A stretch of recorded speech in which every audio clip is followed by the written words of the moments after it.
ഗർഭിണികൾക്ക് മുലയൂട്ടുന്ന അമ്മമാർക്കും ഒക്കെ പ്രസവത്തിന് വേണ്ടി പ്രധാനമന്ത്രി മാതൃവന്ദന യോജന എന്ന് പറയുന്ന ഒരു സ്കീം, ഇതൊക്കെ നമ്മൾ കേട്ടിട്ട് പോലും ഇല്ല. 8 ലക്ഷത്തിൽ താഴെ വരുമാനമുള്ളവർക്ക് അവിടെ മറ്റൊന്നും മാനദണ്ഡമില്ല. അത് BPL-ലും APL-ലും വരും. ടീച്ചർ നമസ്കാരം. നമസ്കാരം.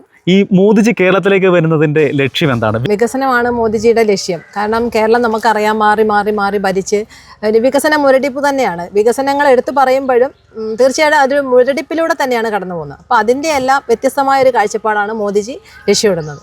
അതിനുവേണ്ടി ഓരോ പ്രാവശ്യം വരുമ്പോഴും നിരവധി വികസന പ്രവർത്തനങ്ങൾ, നിരവധി പദ്ധതികൾ ഉദ്ഘാടനം ചെയ്ത് വെറുതെ നാടമുറിച്ചോ കല്ലിട്ടോ ഉദ്ഘാടനം ചെയ്യല്ല, പൂർത്തീകരിച്ച പദ്ധതികളാണ് മോദിജി എപ്പോഴും ഉദ്ഘാടനം ചെയ്യുന്നത്. നമ്മൾ കണ്ടിട്ടുള്ളതാണ്. ഉത്തരേന്ത്യയിലെ ഏത് പദ്ധതികൾ എടുത്താലും ഒരിക്കലും മോദിജി ഒരു കല്ലിടുന്നതോ മറ്റെന്തെങ്കിലും ചടങ്ങ് നടത്തുന്നതോ അല്ല നമ്മൾ കാണുന്നത് അത് യാഥാർത്ഥ്യമാക്കിയതിന് ശേഷം അതിൻ്റെ ഉദ്ഘാടനമാണ് കാണുന്നത്. അപ്പോൾ അതാണ് മോദിജി കേരളത്തിലും ലക്ഷ്യമിടുന്നത്. കൊച്ചിയിൽ maritime ship building, ship repair മേഖലയിലെ പ്രധാന അടിസ്ഥാന സൗകര്യങ്ങൾ ഉൾപ്പെടെ ഹൈവേ, റെയിൽ, എനർജി, റിഫൈനറി മേഖലകളിൽ ആയിരക്കണക്കിന് കോടി രൂപയുടെ പദ്ധതികളാണ് രാജ്യത്തിന് സമർപ്പിക്കപ്പെട്ടതും ഉദ്ഘാടനം ചെയ്യപ്പെട്ടതും. റെയിൽ മേഖലയിൽ അമൃത് ഭാരത് എക്സ്പ്രസ് ഉൾപ്പെടെ പുതിയ ട്രെയിൻ സർവീസുകൾ ഫ്ളാഗ് ഓഫ് ചെയ്ത് കേരളത്തിന്റെ കണക്ടിവിറ്റിയും വേഗതയും വർദ്ധിപ്പിക്കുന്നതിനുള്ള വ്യക്തമായ ഉദാഹരണമാണ്. 10,800 കോടി രൂപയുടെ വികസനമാണ് കേരളത്തിൽ മാത്രം നടത്തിയിട്ടുള്ളത്. അതെ. ഇനിയിപ്പോൾ നമ്മൾ കാണാൻ പോകുന്നത് തിരുവനന്തപുരത്തിന്റെ മാറ്റമാണ്. മോദിജി കൊണ്ടുവരുന്നത് വൻകിട പദ്ധതികളാണ്. മോദിജി ഈ വിശ്വകർമ്മ പദ്ധതിയിലൂടെയൊക്കെ തന്നെ അവർക്ക് തൊഴിൽ പഠിപ്പിച്ചതിന് ശേഷം തൊഴിലിനുള്ള അവസരങ്ങൾ നൽകി അവരുടെ ഒരു തൊഴിൽ ദാതാവാക്കി മാറ്റി, തൊഴിലാളിയാക്കി മാറ്റിയിട്ട് അവർക്ക് സാമ്പത്തികമായി അവരെ ഉയർച്ചയിലോട്ട് കൊണ്ടുവരികയാണ്. നമുക്കറിയാം താഴേക്കിടയിൽ ഒരുപാട് സ്ത്രീകളായാലും ഒരുപാട് പുരുഷന്മാരായാലും അവർക്ക് ജോലികൾ അറിയാം. പക്ഷെ അതെങ്ങനെ പ്രയോജനപ്പെടുത്തണം, അല്ലെങ്കിൽ ഏതിലൂടെ അവർക്ക് മുന്നോട്ട് വരാമെന്ന് പറഞ്ഞ് അവര് താഴെ കിടക്കുമായിരുന്നു.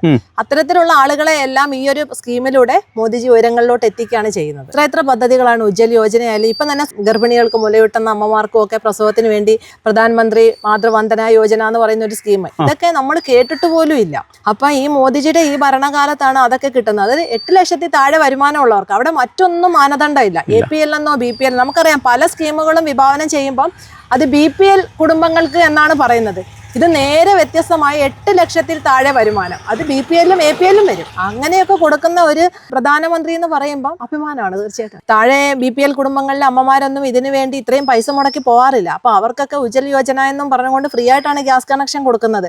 പിന്നെ പെൺകുട്ടികൾക്ക് ബേട്ടി പഠാവോ ബേട്ടി ബച്ചാവോ, അതൊക്കെ എത്ര നല്ല സ്കീമാ. പിന്നെ സുകന്യ സമൃദ്ധി, പെൺകുട്ടികൾക്ക് വേണ്ടി സുകന്യ സമൃദ്ധി യോജന, പിന്നെ അങ്ങനെ എന്തെല്ലാം പദ്ധതി, സ്റ്റാർട്ടപ്പ്, SC വനിതകൾക്ക് വേണ്ടി, പിന്നെ ഹെൽപ്പ് ലൈൻ 181 ഹെൽപ്പ് ലൈൻ, എന്തെല്ലാം സ്ത്രീ സുരക്ഷയ്ക്ക് വേണ്ടിയും സ്ത്രീകളുടെ ഉന്നമനത്തിന് വേണ്ടിയും. മോദിജി ഇതിൽ കൂടുതൽ എന്താണ് ചെയ്യേണ്ടത്? മോദിജിയുടെ ഓരോ വരവും വികസനത്തിന് വേണ്ടിയാണ്. മറ്റു പല സ്ഥലങ്ങളിലും നമ്മൾ കണ്ട് അതിശയിച്ചിട്ടുള്ള വികസനമാണ് കേരളത്തിൽ വരാനുള്ളത്. അതിനുവേണ്ടിയാണ് മോദിജിയുടെ ഓരോ വരവും.